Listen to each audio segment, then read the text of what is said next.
아버지,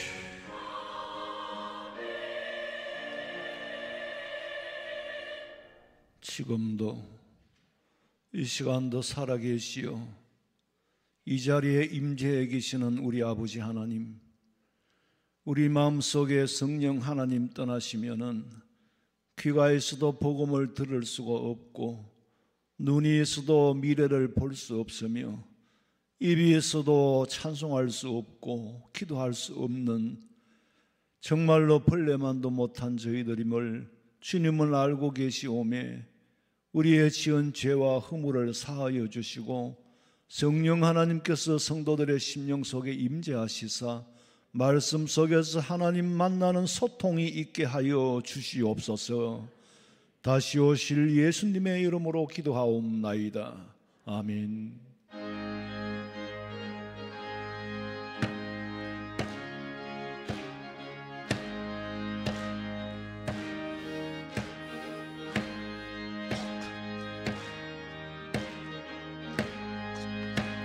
슬픈 마음 있는 사람 예수 이름 믿으면 영원토록 변함없는 기쁜 마음 얻으리.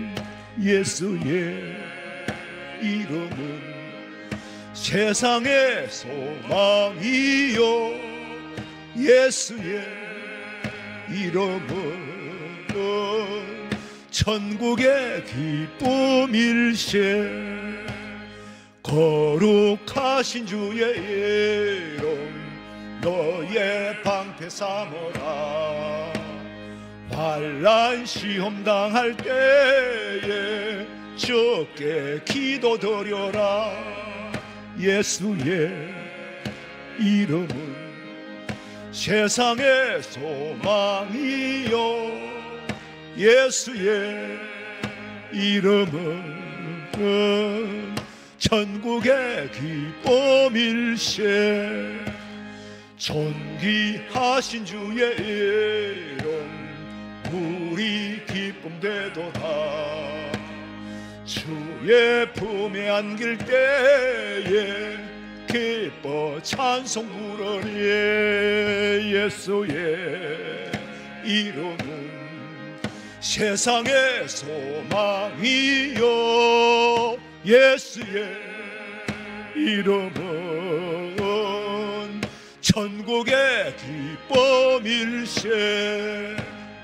우리 갈 길 다 간 후에 보좌 앞에 나아가 왕의 왕께 경배하며 멸관을 얻으리. 예수의 이름은 세상의 소망이요 예수의 이름은 천국의 예수의 이름은 세상의 소망이요 예수의 이름은 세상의 소망이요 예수의 이름은 천국의 기쁨일세.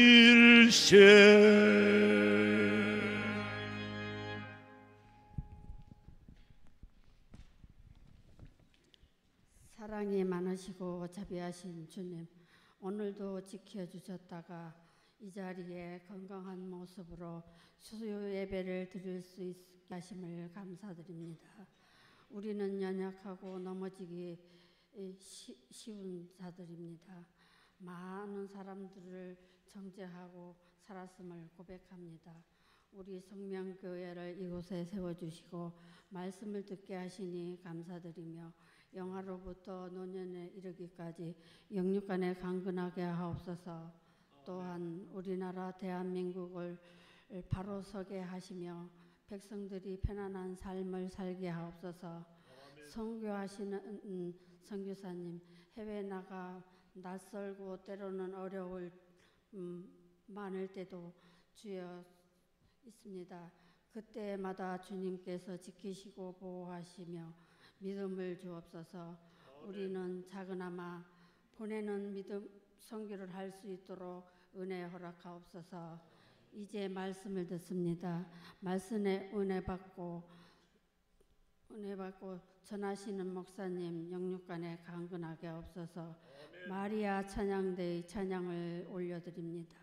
은혜 받는 시간 되게 하옵소서. 다시 오실 예수님의 이름으로 기도합니다.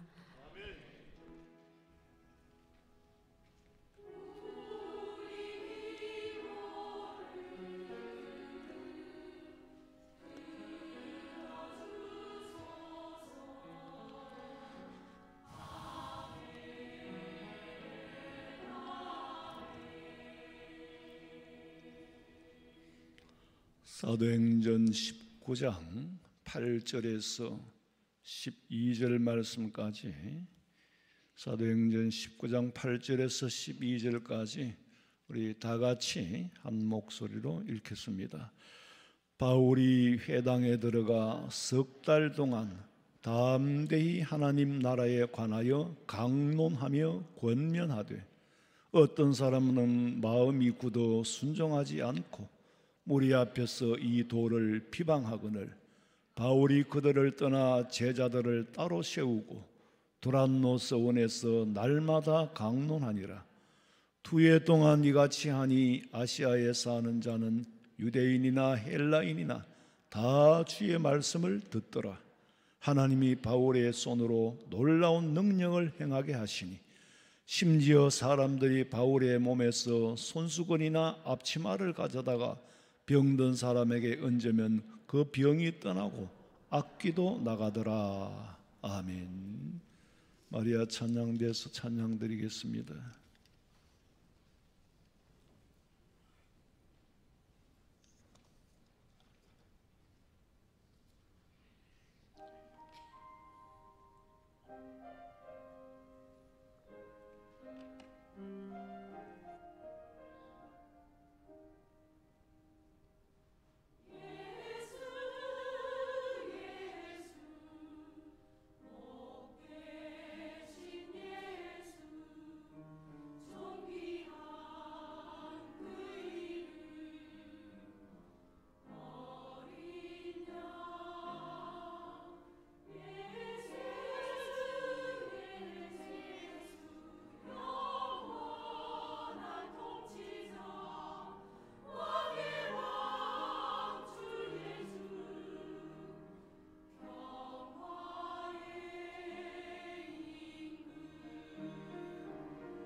아멘. 오늘 이 수요일 저녁에 교회에 나와서 예배할 수 있는 제가 복된 사람이에요. 저만이 복된 사람이 아니라 이 자리에 앉아서 예배하는 우리 성도들이 참 복받은 분인 줄로 믿으시기 바랍니다. 여러분, 우리는 인류 역사의 주인공들이에요. 보세요. 구약 성경을 어떤 분들은 아담으로부터 시작해서 인간의 범죄, 노아의 홍수 이렇게 엮어가는 분도 있고, 또 아담으로부터 시작해서 노아의 홍수, 바벨탑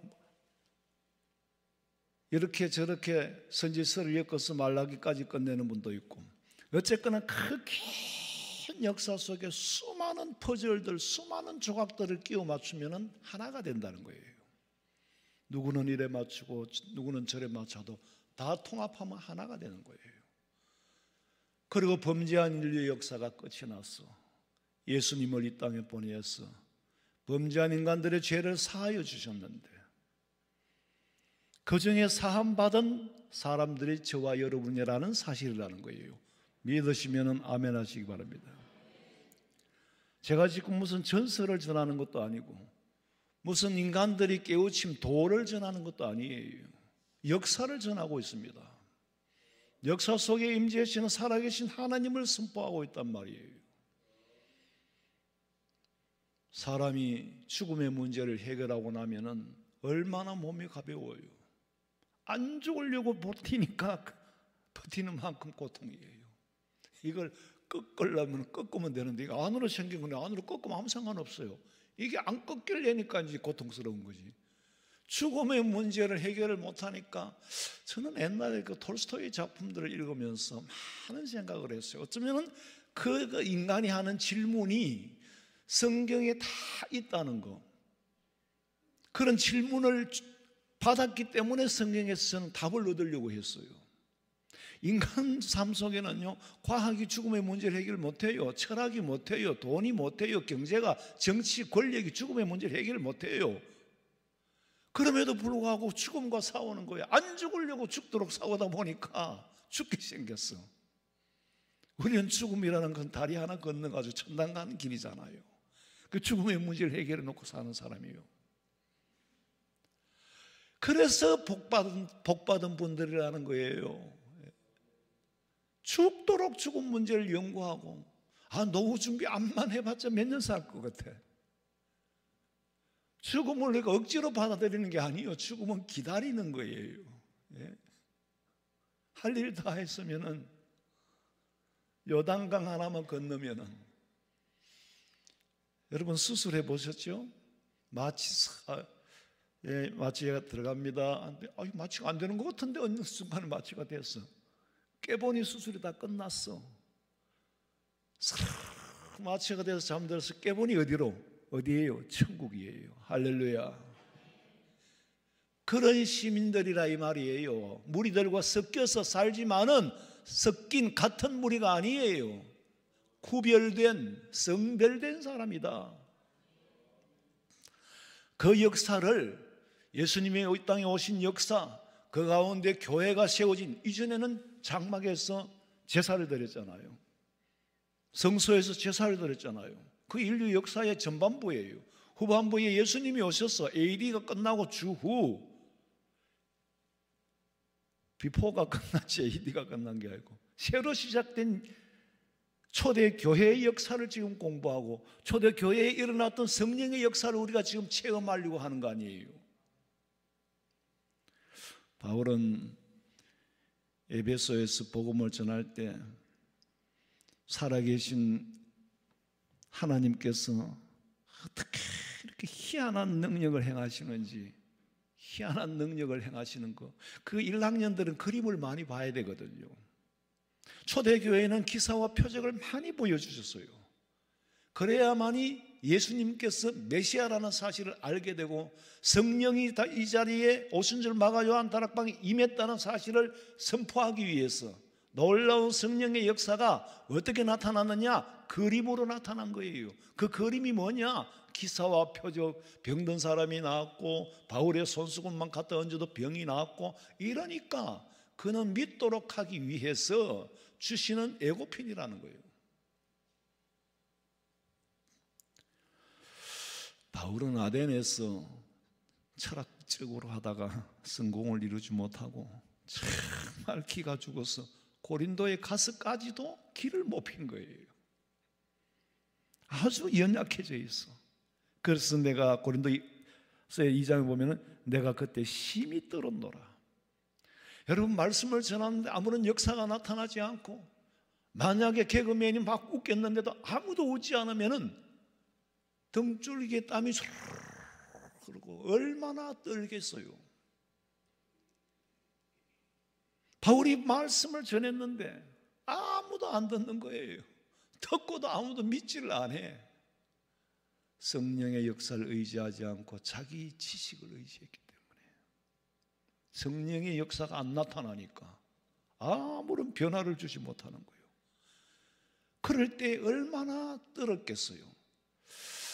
제가 사역을 시작하면서 그런 생각이 들었어요. 목사, 하나님, 이 같은 사람이, 이 부족한 사람이 복음을 전해도 누가 믿을까요?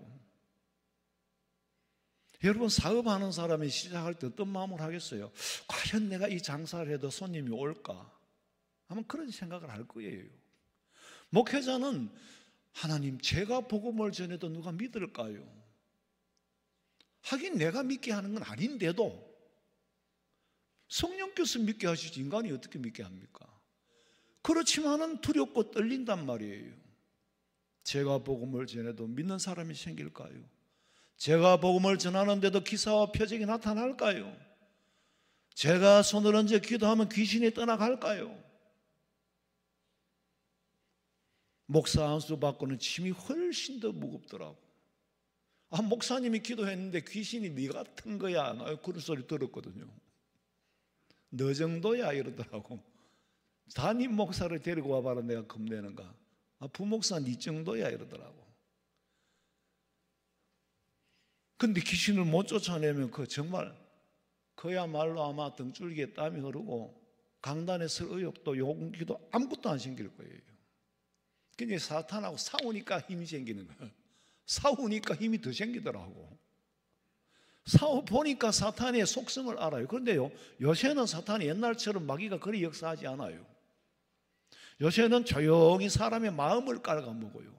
옛날에는 막 귀신 들린 사람이 이상한 행동을 하고 거품을 흘리고 밥을 안 먹고 담을 뛰어넘고 사람이 감당할 수 없는 행동으로 사람을 주체하지 못하게 했는데, 그러니까 가서 기도하고 귀신을 쓰러뜨리고 했는데, 이제는 귀신들이 그렇게 안 나타나요. 사탄도 이제 얼마나 강교합니까? 사람의 마음을 깔아먹지. 아주 강계해요. 그러니까 바울이 떨었다는 거죠. 그런 연약해져 있었는데 에베소에 갔어요. 하나님께서 말씀하시기를 두려워하지 말라. 말씀을 전파하라.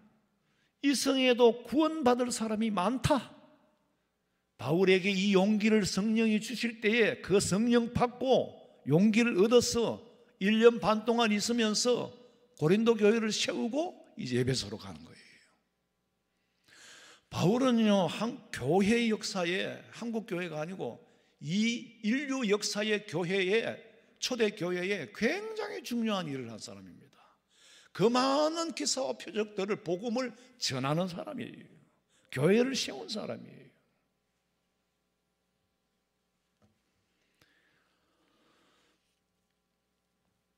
아덴에서는 철학을 말했지만은 이제는 십자가 외에는 아무것도 알고 싶지도 않고 알지 않겠다는 거예요.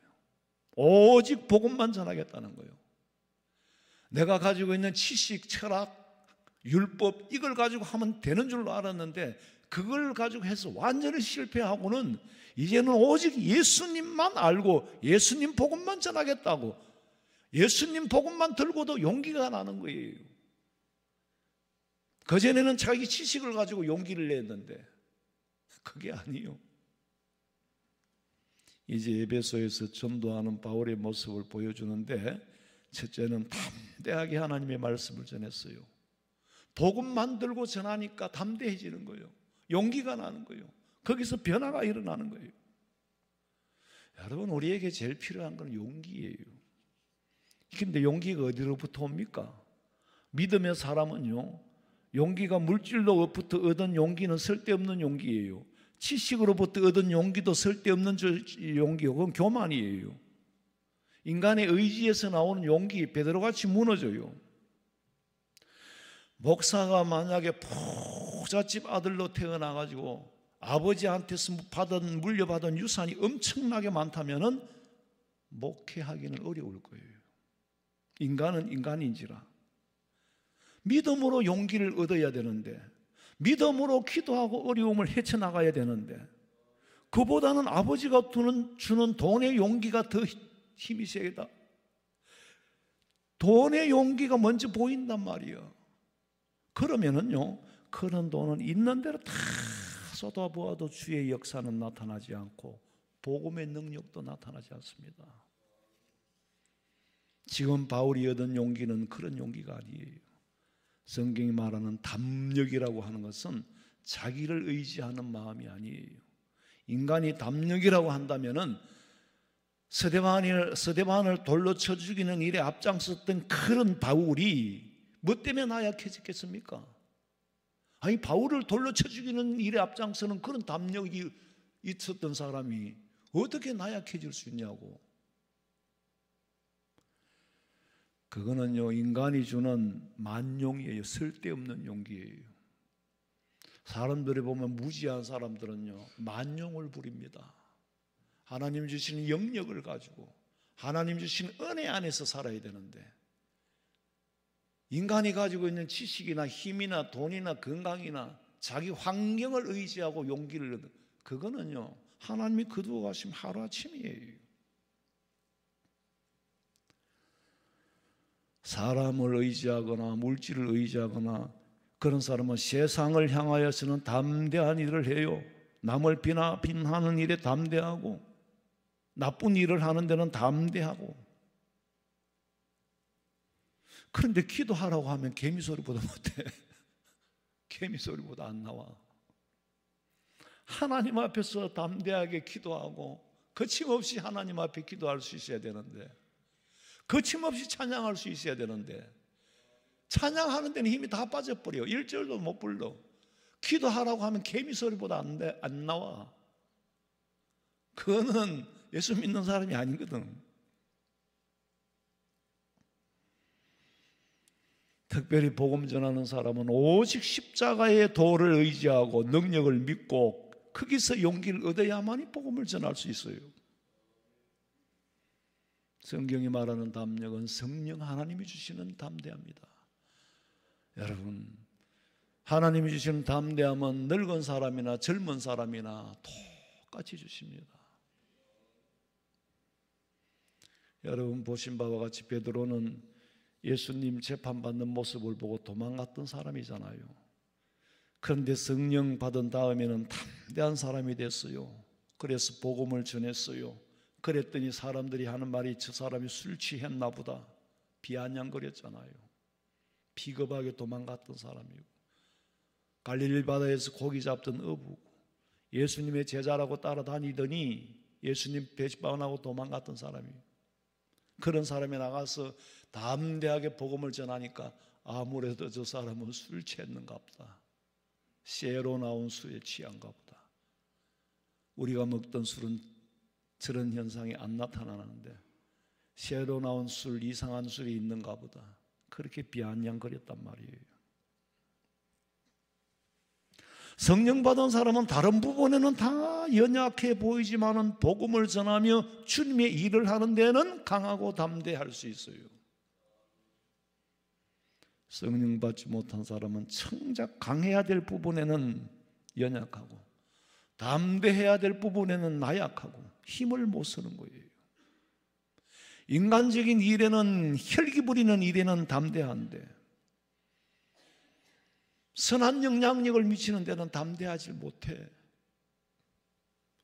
부활하신 예수님을 만난 베드로는 과거에 예수를 모른다고 도망갔던 체면이 없는 일도 이제는 문제가 안 돼. 이제는 죽어도 좋고 살아도 좋고 순교해도 좋고 오늘 죽어도 좋다. 왜? 예수님과 함께 헤르몬산에서 죽었던, 분명히 죽어 장사 지냈던 모세가 부활체로 나타났어. 죽지 않고 성전했던 엘리야가 변화체로 나타났어. 안 죽은 사람은 변화체로 나타나는 거고, 죽은 사람은 뭐요? 부활체로 나타난 거예요. 거기서 보고 그야말로 환상적인 장면을 보고 예수님의 모습도 하얗게 된 모습, 빨래하는 자가 그렇게 희게할 수 없더라. 그 모습을 보고 베드로가 하는 말이, 예수님, 그냥 이대로 시간이 멈춰버렸으면 좋겠습니다. 이대로 여기 살았으면 좋겠습니다. 초막이라도 짓고 이대로 살았으면 좋겠습니다. 근데 예수님, 아직은 아니야. 아직은 아니야. 그런데 베드로는 그 모습이 장차 내 모습이 되어질, 장차 내가 갈 천국이라고 생각하니까 두려운 게 없는 거예요.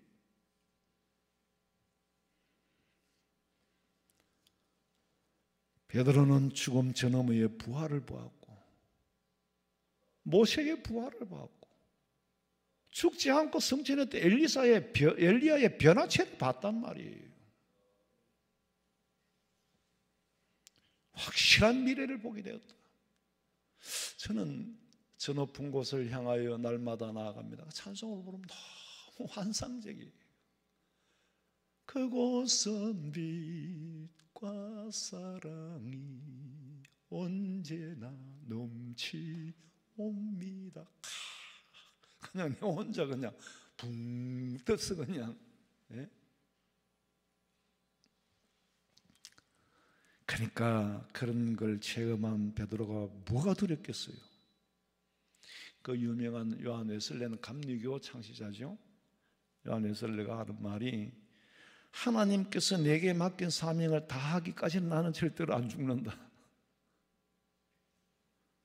하나님이 나를 통하여 역사하시고 나를 통하여 해야 할 일이 남아있는데 왜 내가 죽겠느냐. 그런데 반대로 말하면 언제 어느 때 죽더라도 죽는 시간은 하나님께서 내게 맡기신 일을 다 끝난 다음에 죽는 거다.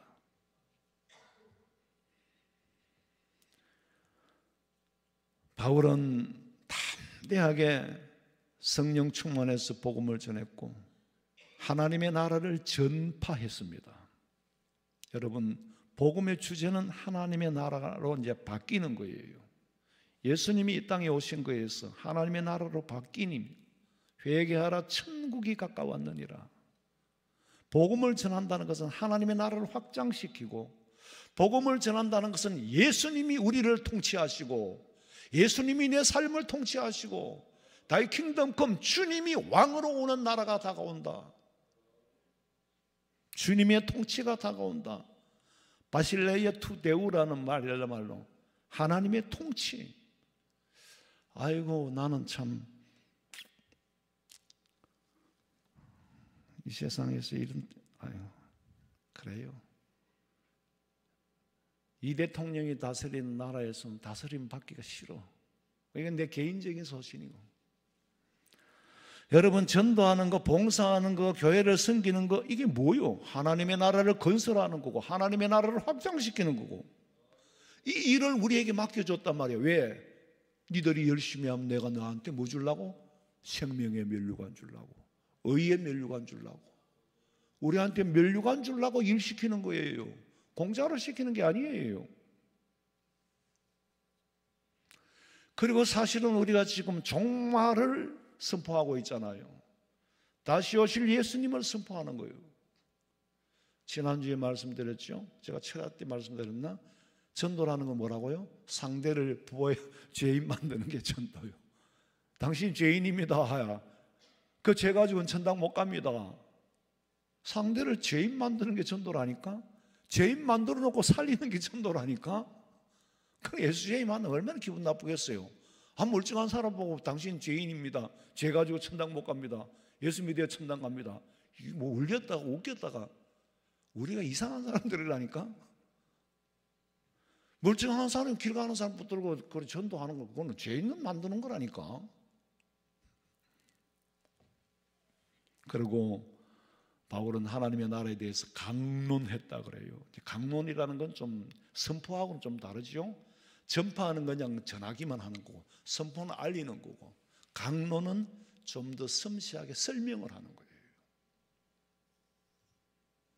하나님의 나라를 건설한다는 차원에서 오늘 성경에 보니까 석 달 동안 하나님의 나라에 대하여 강론하며 권면했다, 전파한다고 되어 있지 않아요.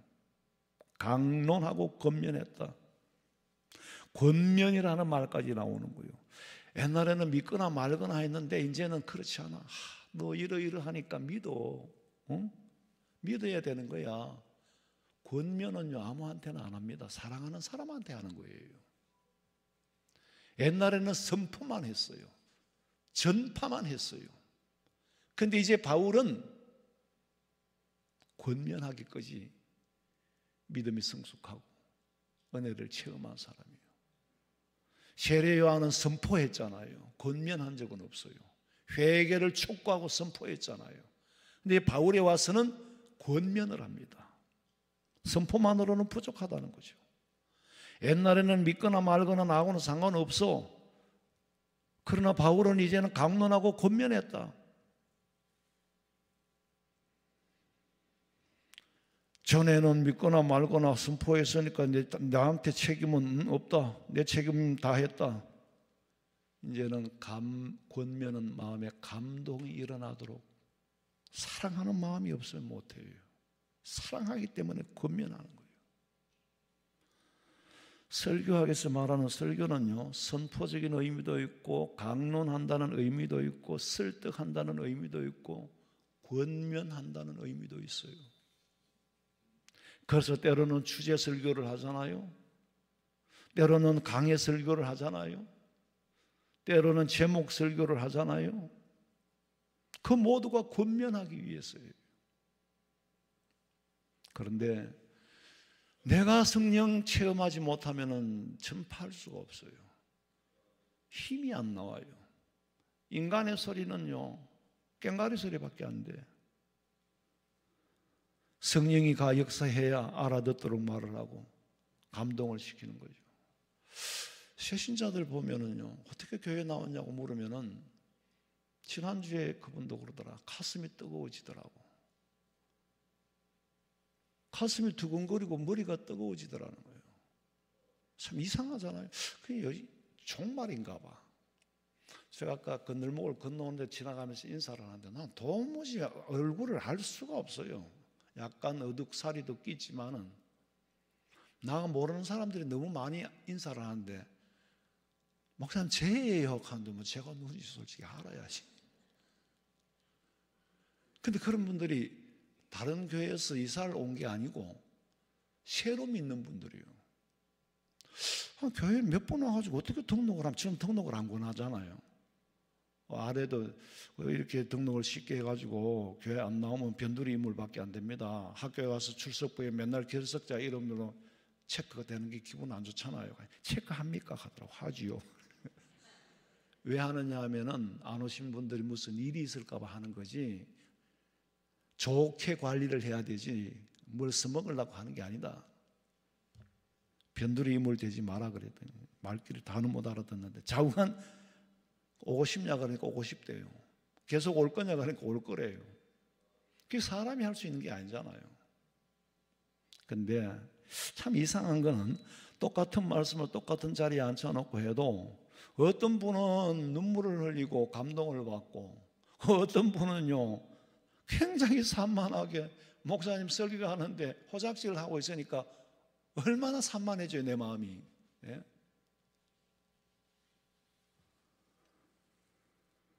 바울은 에베소에서 석 달 동안 강론하고 권면하고 예를 썼는데 그런데 다는 아니더라는 거예요.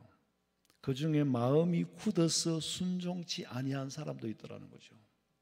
다 마음이 굳어져 버리면은요 길바닥 같고 돌자갈밭 같이 굳어져 버리면은요 식어버리면 진짜로 사늘해져 버리면 뜨거워지기 어려워요.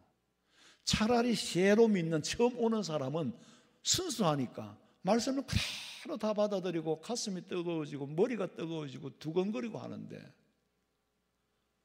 이게 쇠나가지고 믿음이 쇠나면은요 쇠났다는 걸 더 이상 어떻게 표현을 해야 될까? 하여튼 이게 반질반질하게 따라 묻지 그게 쇠난 거예요.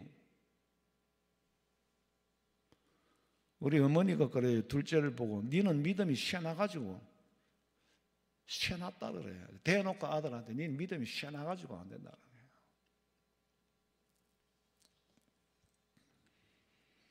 그렇게 알아듣도록 권면까지 했는데도 안 되는 사람은 안 되더라는 거예요.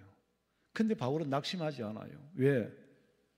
어디 가나 그런 사람이 있으니까. 그리고 자기가 믿도록 하기는 것까지는 못해요.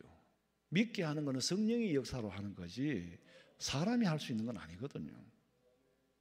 아니 가룟 유다는요 예수님한테 직접 직설을 들었잖아요. 그럼에도 불구하고 안 듣기로 결심한 사람처럼 자기 계획대로 합니다. 인생살이는 토양을 잘 갖고 나야 뭘 심어도 된다 그랬죠. 이 사고 자체가요, 예? 이런 사람이 정신병자예요. 가룟 유다 같은 사람이. 저는 정신병원에 한 달에 4주마다 매주 가는데 가만히 어느 순간에 그런 생각이 들더라고요. 여기는 정신병자들이 오는 데가 아니고 마음의 병을 앓고 있는 사람이 오는 데구나. 사고방식이 잘못됐고 정신이 병든 사람은 교도소를 가야 돼요. 그런데 진짜 정신병원에 오는 사람은 마음병을 앓고 있는 사람이지 정신이 병든 사람이 아니라고. 가룟 유다 같은 사람 정신이 병들었어요. 영 안에 어두우니까 정신이 병든 거예요. 예수를 팔아먹을 정신을 갖고 있었으니까 병든 거지. 근데 설교도 안 듣고 찬송도 안 하고 기도도 안 하기로 작정하고 온 분들도 있는 것 같아요. 이 교회 와서 예배 시간에 그렇게 하기도 쉬운 건 아니에요. 가만 앉아가지고 찬송도 안 하고 기도도 안 하고 말씀도 안 듣고 그렇게 앉아있기도 쉽지 않을 건데 참 대단하다. 왜 그렇게 됐을까? 9절 읽어봐요. 어떤 사람들은 마음이 굳어 순종하지 않고 무리 앞에서 이 도를 비방하거늘 바울이 그들을 떠나 제자들을 따로 세우고 두란노 서원에서 날마다 강론하니라. 마음이 굳어버리면은 도리가 없어요. 어거스틴이 그랬다 그러죠. 하나님이 못하는 게 있는데 회개하지 않는 사람은 구원할 수 없고 회개하는 사람에게는 벌할 수 없고 하나님이 할 수 없는 게 그게 두 가지라는 거예요. 3개월 동안 회당에서 선포하고 권면하고 노력했음에도 불구하고 마음이 굳어져서 안 들을 사람은 여전히 안 듣더라. 그러면서 오히려 무리들 앞에서 이 도를 십자가의 도를 비방하거늘 그랬어요. 안 듣는 것만으로 끝이 아니라 비방한다는 거지. 아주 악질적이에요. 자기만 안 듣는 것이 아니라 남도 못 듣게 하는 게 비방이거든. 복음의 본질을 흐리고 먹물칠하는 게 비방이거든. 그건 심판을 불러오는 과정이지요. 근데 이게 복음이라고 했어요. 아무에게나 다 들리는 건 아니구나. 복음을 복음으로 들을 수 있는 귀가 열린 사람은 이보다 더 큰 축복이 없는 줄로 믿으시기 바랍니다. 복음이 복음으로 안 들리면은 버림받은 사람이에요. 얼마나 불쌍합니까? 그래서 성경에 보니까 얼마는 믿고 얼마는 믿지 않더라 그랬어요. 그런데도 바울은 낙심하지 않았어. 본문을 보니까 먼저는 그들을 떠났다 그랬어요. 안 믿고 비방하는 사람과 뭐 같이 오르니 그러니 네가 오르니 네가 이기니 내가 이기니 그럴 필요가 없다는 거예요. 닫힌 문 앞에서는 떠났다 그랬어. 먼지를 틀고 돌아섰습니다. 예수님 말씀하시기를 마태복음 10장 14절 읽어봐요. 누구든지 너희를 영접하지도 아니하고 너희 말을 듣지도 아니하거든 그 집이나 성에서 나가 너희 발에 먼지를 떨어버리라. 복음을 전하는데 배척하거들랑 발에 먼지를 떨고 돌아서라고 하나님은 심판을 경고하십니다. 소돔성이 차라리 소돔성이 멸망한 날보다 그날이 더 심하다는 거지. 전도는 내가 하되 구원하는 것까지는 내가 하는 게 아니에요. 마음의 문을 열고 안 열고는 하나님이 하시는 거고 닫힌 문은 두고 열린 문을 찾아 나서라는 거예요. 불가능한 일은 내가 할 수 있는 일이 아닌 줄 알고 하나님께 맡기고 열린 문으로 가라는 거예요. 바울은 일당 회당에서 떠났다 그랬어요. 그리고 두란노로 가서 2년 동안 복음을 전했어요. 이 말은 유대 사람을 떠나서 이방 사람에게로 갔다. 두란노는 지금 터키의 에베소 쪽에 있어요. 저는 거기 흔적 지금 그 서원으로 썼던 데인데 그 앞에는 아고라 광장이 지금도 눈에 선해요. 이 성경을 읽으면 그게 연상이 돼요. 그리고 제자들을 따로 세웠다 그랬어요. 이 말은 믿는 사람과 안 믿는 사람을 구분했다는 거죠. 왜? 한테나 떠놓으면 안 믿는 사람이 믿는 사람에게 나쁜 영향을 미칠 가능성이 훨씬 크거든. 믿는 사람이 안 믿는 사람한테 좋은 영향을 미치는 것보다는 안 믿는 사람이 믿는 사람에게 나쁜 영향을 미칠 가능성이 크기 때문에 따로 세웠다 그랬어요. 구분을 했다 그랬어요. 여러분, 예수님 말씀하실 때 누룩을 좋은 때도 사용하시잖아요. 비유로. 근데 나쁘게 옮겨가는 것도 누룩처럼 번진다 그랬어.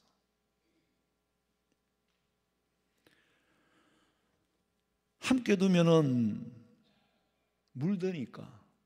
여러분, 교회 안에서도요, 어떤 사람과 교제하느냐 하는 것은 굉장히 중요합니다. 그러니까 또래 뭉쳐 댕긴다 이 소리는 좋은 건 아니잖아요. 이 사람 주변에 있는 사람은 다 믿음이 건강해. 그런데 어떤 사람은 이 사람 주변에 있는 사람은 굉장히 비판적이야. 그런 어디가 그런 데가 없겠어요. 그러니까 교회 안에서 어떤 사람과 교제하고 어떤 사람과 만나느냐 하는 건 굉장히 중요합니다.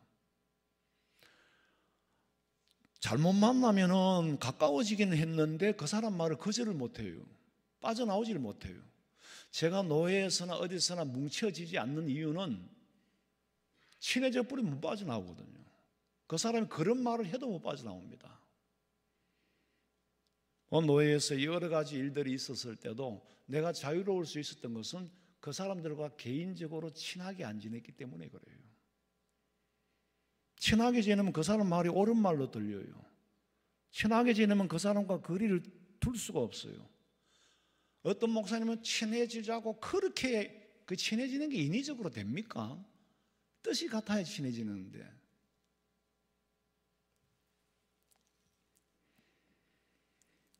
여러분들은, 우리 교회 성도들은 다 건강하니까 새로 오는 사람, 나쁜 물들일 사람은 나는 없는 줄로 그렇게 믿습니다. 믿음 없는 사람, 순진한 사람 처음으로 와서 가만두면 순진하게 잘 믿음이 자랄 건데 나쁜 물을 들이면은 그 사람을 따라가게 돼요. 줄을 잘 써야 돼. 누룩은 좋게도 이용하면서 나쁘게는 조심하라. 왜? 소리 없이 번지니까. 그래서 분리시켰다는 거예요. 요한 2서 10절에 보니까 복음을 비방하고 거짓 교훈을 가지고 오거들랑 뭐라고? 집에 들이지도 말고 인사도 하지 마라. 이 말은 친해지지 마라. 우리 집사님들 중에는 나는 대단하다고 생각해요. 우리 교회에 있을 때 굉장히 가까이 지냈던 분인데 이분이 신천지에 빠진 거야. 그 신천지에 빠져가지고 자꾸 전화가 온단 말이야. 그러면 교회에서 가까이 지냈던 분인데 전화가 오면 거절하기가 쉽지 않잖아요. 대단히 어렵습니다. 주로 신천지는 또 그런 걸 노리거든요.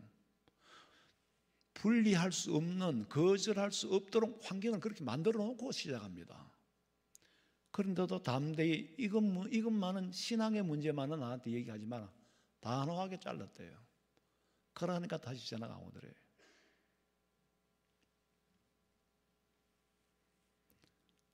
만나지 말라 그랬어. 인사도 하지 마라 그랬어. 만나면 내가 그 사람을 자기화시키는 게 아니고 내가 그 사람 화되어 버려요.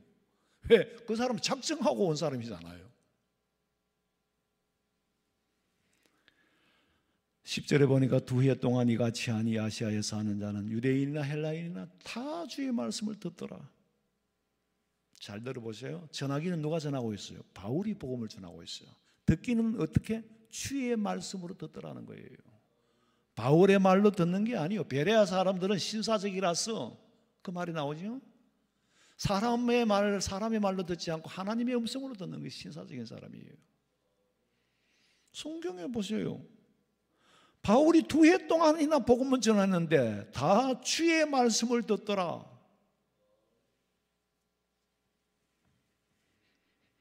바울이 하나님의 말씀을 전했지만은 사람의 말로 들린 게 아니라 하나님의 말씀으로 들렸더라. 설교는 사람의 입으로 전해지지만은 여러분의 마음에는 주의 말씀으로 들려지기를 간절히 소원합니다. 장 목사 말, 이건 말도 안 되죠. 초대교회 성도들이 그렇게 은혜를 받을 때 하나님의 나라가 확장되고 그 복음이 이 대한민국에까지 왔다는 거 아니에요. 예? 우리나라에 복음이 안 들어왔으면 아프리카하고 다를 게 하나도 없습니다. 오히려 못하죠. 예수 믿는 사람 때문에 이방인들도 복받고 예수 믿는 사람 때문에 나라가 잘 되는 거예요. 근데요, 교회가 타락을 해. 교회가 진리에서 어긋나고 있으니까 하나님이 어떻게 하실는지 두렵습니다. 소돔 고모라 성에 10사람만 있으면 멸망치 않겠다고 했는데 우리 교회에 10사람만 있어도 대한민국 교회에 10교회만 이 교회에 10사람만 있어도 멸하지는 않을 건데 물론 매는 때리겠지요. 우리 교회가 그런 교회가 되고 우리 성도들의 의인 10사람에 속하기를 간절히 소원합니다. 기도드리겠습니다. 하나님, 바울이 말씀을 전했지만은 바울의 말로 듣지 않고 하나님의 말씀으로 듣더라고 했습니다. 에베소 교회 성도들과 같이 우리 성도들이 성령 충만하여 날마다 하나님의 음성을 듣고 우리의 갈 길을 알지 못합니다. 성령께서 예비하신 길로 인도해 주시고 우리의 삶의 바탕이 옥토가 되게 하여 주시옵소서. 사소한 일에 목매는 일이 생기지 않게 하시고 사소한 일에 시험 드는 자가 없게 하시고 나쁜 일에 담대한 사람이 아니라 선한 일에 담대하고 담력을 얻게 하여 주시옵소서. 다시 오실 예수님의 이름으로 기도하옵나이다. 아멘.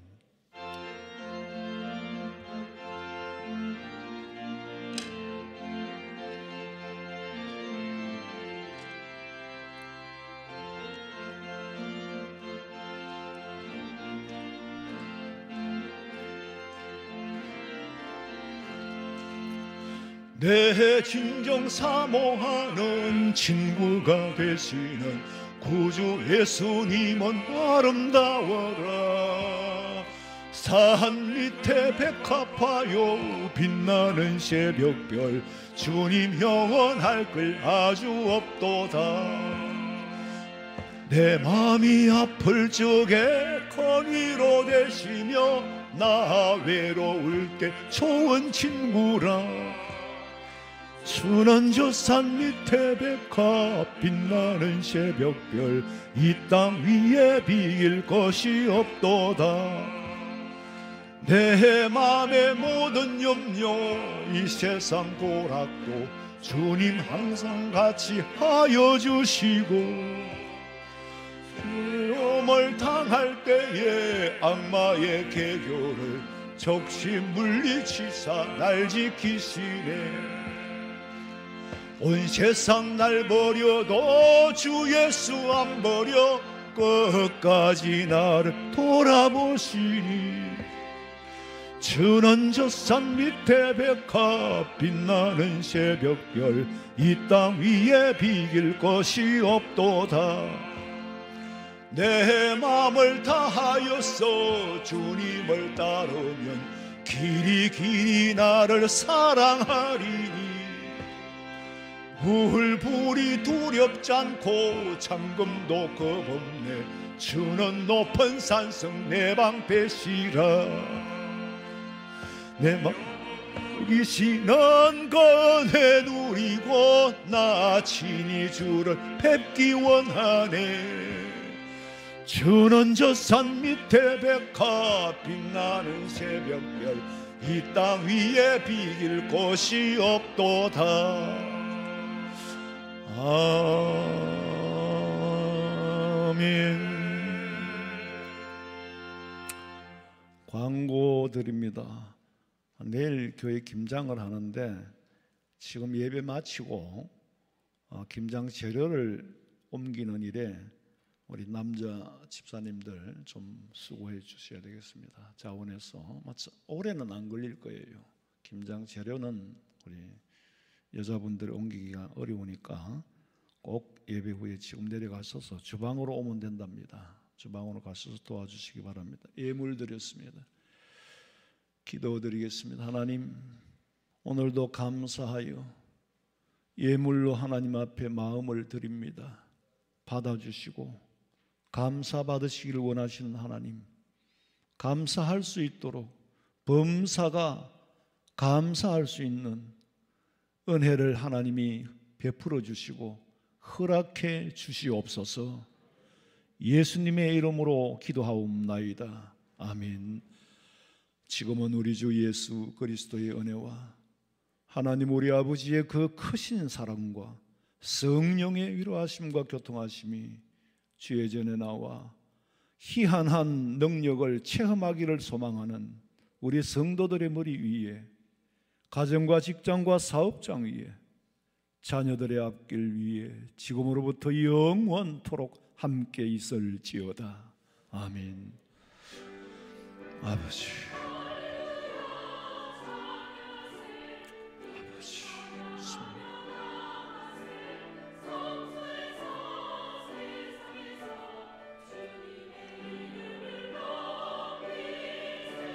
아버지,